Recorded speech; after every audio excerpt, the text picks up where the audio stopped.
On est sur mon lieu de travail. Je suis soudeur de profession. Donc ça consiste en fait à souder des tuyaux ensemble qui alimentent des fluides, donc de l'eau, de la vapeur, du gaz. Je travaille avec mon cousin, mon frère, mon père et mon petit frère. Quand je suis sur le chantier, je sais quand j'arrive, mais je sais pas quand je repars. C'est très physique. Il faut très souvent porter, tirer, pousser, et puis se contorsionner un peu dans tous les sens pour souder. Donc c'est pas tous les jours facile.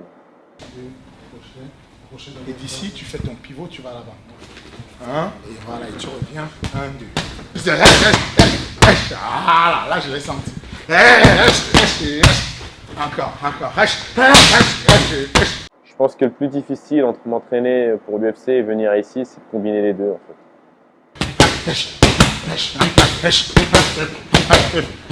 Alors, comment j'ai découvert, comment j'ai connu Taylor Lapillus, en tout cas comment j'ai connu les frères Lapillus, puisqu'ils sont indissociables, c'était ici au CrossFight. J'ai eu 2 jeunes qui sont arrivés à la salle et qui se sont présentés à moi, me disant que leur professeur, Johnny Frachet, les avait envoyés chez moi. Et puisque lui s'est déplacé, il allait vivre aux États-Unis, c'était au CrossFight qu'il fallait aller.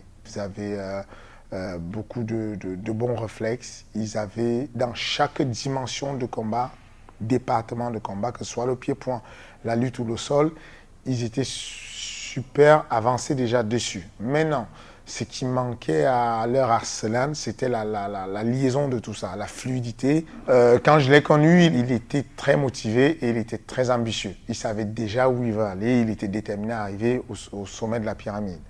Il en est encore loin, il sait encore qu'il faut qu'il travaille et voilà.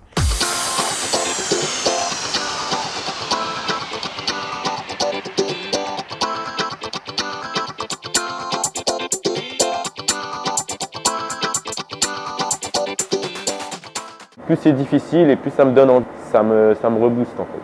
Ça me donne envie de me dépasser et de redoubler d'efforts. C'est des mangas qui ont rythmé mon enfance. C'était du combat, des valeurs. Pour ma part, la famille c'est très important. Parce que c'était très souvent un peu les mêmes scénarios dans les bandes dessinées. On essaye de s'attaquer à la famille ou aux amis. Donc ça me parlait. Et puis l'opposition, d'être le meilleur, d'être le plus fort, de s'entraîner. C'est tout ça qui m'a motivé, quoi.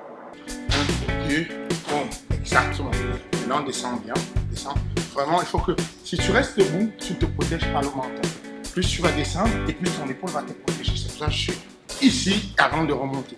J'habitais donc à Sevran et je vivais dans le même bâtiment que Cheikh Congo. En fait. Lui était au 7e et moi j'étais au 4e. Donc du coup on se connaît depuis avant l'UFC pour lui comme pour moi. Quoi. On se connaît depuis toujours pratiquement.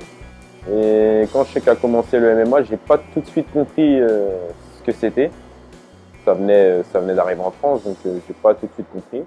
Puis il a ramené des vidéos à la maison, j'ai vu, j'ai bien accroché. J'ai voulu plus ou moins suivre. Je me serais pas imaginé rejoindre Cheikh à l'UFC.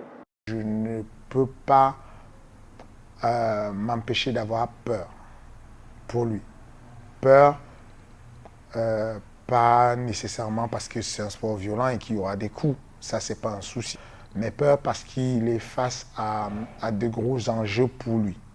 Peur parce qu'il y a des choix à faire. Peur parce qu'il a décidé, on a décidé d'un commun accord, sa famille, moi et lui, de prendre une année sabbatique. Donc du coup, il va arrêter son boulot pendant 1 an pour se concentrer à l'entraînement.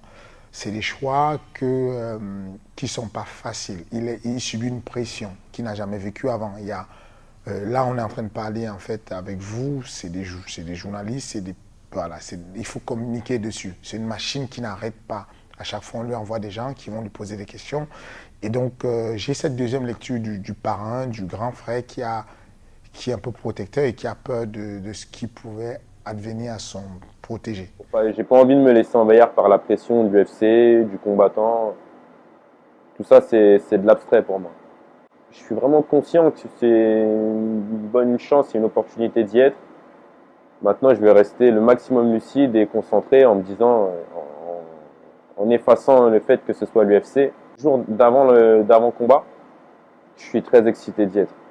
On est en pleine prépa, on perd du poids, on souffre à l'entraînement, on s'entraîne pour fournir 3 fois 5 minutes de perfection. J'ai une expression, c'est pas un vrai mot, c'est pas un mot dans le dictionnaire qu'on appelle la coachabilité. Quand je fais des formations, je parle souvent de ça. Et j'ai été bluffé par la coachabilité de Taylor sur un des combats à la Supreme League. Ça m'a marqué, je pense que ça va me marquer pour longtemps. Au milieu d'un combat, donc il venait de prendre le dos de son adversaire à la Supreme League. En gros, je ne voulais pas dire, fais-lui une clé de bras, parce que son adversaire aurait compris. Je lui dis, il n'y a pas que l'étranglement. Et je lui fais un signe comme ça.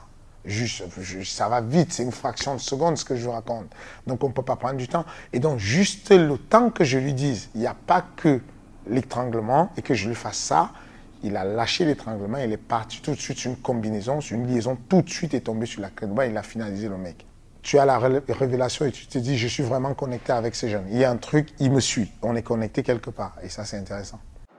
Le surnom de Double Impact, c'est vraiment lié à mon frère. On s'entraîne beaucoup ensemble, on travaille ensemble. Jusqu'à pas longtemps, on habitait ensemble. Et à tous ces combats, je suis là. À tous mes combats, il est là. On se transmet vraiment une énergie. Les 5 premières minutes avant de rentrer dans le combat, on parle beaucoup ensemble. C'est un gros soutien psychologique, vraiment.